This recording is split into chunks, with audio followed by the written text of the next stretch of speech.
Okay, there, DCS for Disabilities. We got it done. We got the MIP set up. We got the screen set up. We got it working in DCS. It was rather problematic. The issues I'll get into later, a lot of them were simply some of my own issues, my inability to be able to read because of some traumatic brain injuries. I can't absorb books very well, so reading a PDF document that's really formulated for some scientist, so to speak, or some young kid that's very familiar with all this stuff was problematic for me, and probably for a lot of other veterans or disabled people. So the descriptions were not there. When you buy the MIP system, there was no indications of how many nuts to use, what to do with anything. There was zero information. 1000% nothing. No resources that were adequate. I tried to find them. I used several, I don't know, 100 YouTube videos. They were all confusing. And then I tried to use the PDF, of course. Well, I don't know. I don't even know. I couldn't manage that at all. Like, it was zero effect.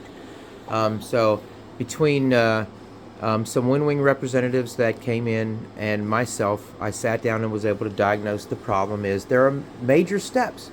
They're easy steps once you determine what steps to incorporate first.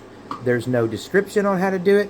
There's no real information on how to flow from the beginning to the end. And I won't bother to make it in a video because I'll fail as well. What I will do is offer in our Discord the ability to train you and train others how to navigate this system easily without Lewis scripting, messing while everyone wanted to tell me all of these scripting things or some kind of screen jammers, whammers things. None of that's real, folks. It was basically some simple steps within the simapp, within the Windows process, and within DCS. They had to be done in order, and you have to know the order. And I did not and could not get the order even from the Winwing rep. He was really confused. Maybe he didn't even understand the DCS aspect of it. But basically, once I was able to update everything first, make sure the firmware was updated, and then make sure DCS wasn't engaged until I was absolutely done setting up everything, including where the screens went in Windows, and then further that with inside the simapp Pro by a certain flow, and then have the indications show up as the left, right, and center in simapp Pro, which was very hard to do. I had to uninstall and reinstall, and I don't know, it was very weird. There may have been some updates involved, but finally the firmware would update and everything worked correctly.